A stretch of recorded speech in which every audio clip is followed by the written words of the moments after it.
Welcome back to The Explainer. Today we're doing a deep dive into the actual mechanics of organizational effectiveness. We're going to look way past the basics and explore the real blueprints that dictate how the most successful and most adaptable organizations out there actually operate. Let's get right into it. So how do you genuinely measure a company's success? Right. It's super tempting to just default to profitability, the bottom line.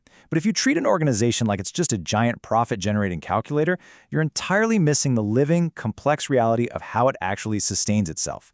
We're going to challenge that standard metric today. Here's our roadmap for this explainer. First, defining effectiveness. Second, the resource flow. Third, military and leadership models. Fourth, strategy and the STAR model. Fifth, McKinsey's 7S framework. And finally, finding the right balance. All right, Section 1. Defining organizational effectiveness.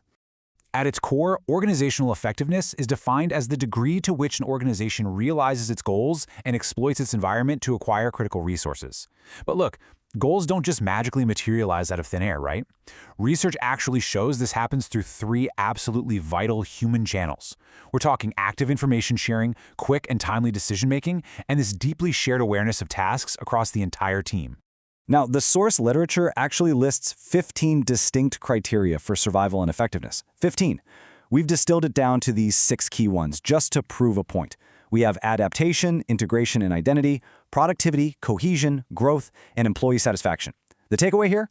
A healthy organization is really a lot more like a complex organism. It literally needs identity, cohesion, and fulfilled employees if it wants to actually survive. Moving on to Section 2, the resource flow, which covers different approaches to measurement. I want you to think of your organization as this highly advanced machine, or even a biological system. Things flow in, they get processed, and they flow out. First, you've got your inputs, the system resource phase, which is all about acquiring what you need. Then comes the transformation, or internal process phase, where you evaluate the internal health and efficiency of what you're doing. And finally, the outputs, the goal approach, where we check if the organization actually delivered the desired results back out into the environment. It's a continuous, vital cycle. Experts actually use 5 distinct approaches to measure this flow. The first 3, system resource, internal process, and goal approaches, well, they map perfectly to that input process output cycle we just talked about. But the final 2, that's where things get a bit messy. The strategic constituencies approach looks at how well you satisfy powerful stakeholders. And then there's the competing values approach. This one assumes inherent tension. It recognizes that, hey, people have diverging goals, which means organizational objectives will inevitably clash. Measuring effectiveness here is really about managing that very human chaos. Okay, Section 3, models for teams and leaders. Let's look at some practical applications. First up, we have the Command Team Effectiveness, or CTEF model. And this isn't just some dusty corporate theory. It was actually developed by a NATO working group. It's specifically built to observe, evaluate, and promote group activities in really intense situations. It focuses heavily on understanding your initial conditions, analyzing behaviors during an operation, evaluating the results, and then, this is key, critically adapting those processes to be more effective the next time around. But while the CTF model is incredibly robust for, say, headquarters-level planning, it does have some pretty major blind spots.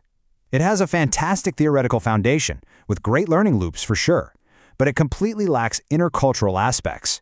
It also relies on this highly complex cause and effect structure that can be surprisingly hard to verify when you're actually out in the field.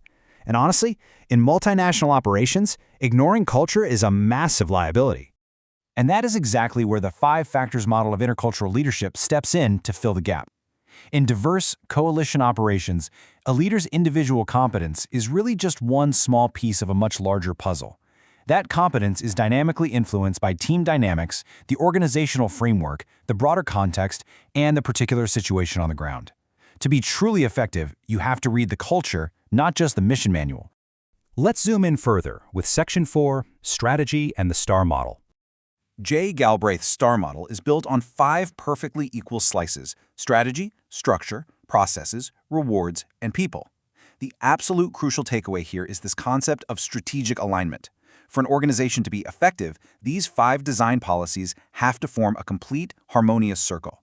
You literally can't pivot your strategy without adjusting your structure, realigning your rewards, and retraining your people. Every single piece interacts with the others. But there's a catch here, and I actually want to ask you directly. Can your own company's structure adapt quickly? See, Galbraith warns that over-alignment around one super-focused strategy can actually hold you back from pivoting when you need to.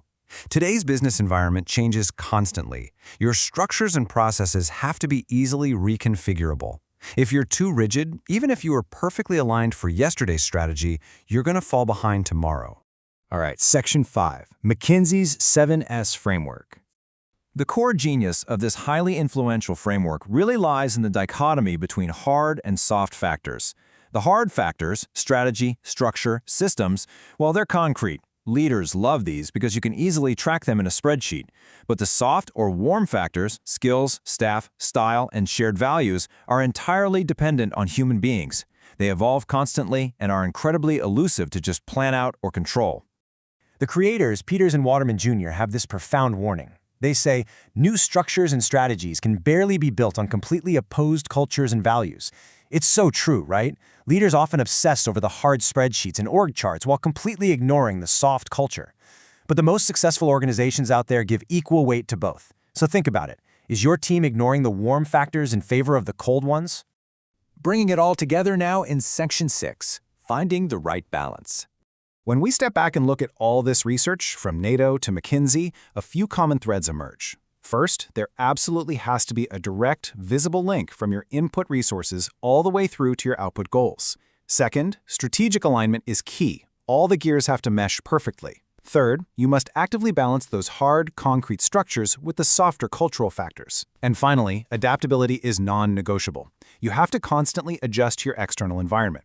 Effectiveness isn't just a destination you reach, it's a continuous, active balancing act. So I'll leave you with this. Are your organization's structures actually aligned with its true values? Think back to that competing values approach or the 7S model. You can draft the greatest strategy in the world, but if your structures clash with the shared values of your people, your effectiveness just stalls out. Take this blueprint back to your workplace and start looking for those hidden misalignments. Thanks for joining me on this explainer, and we'll see you next time.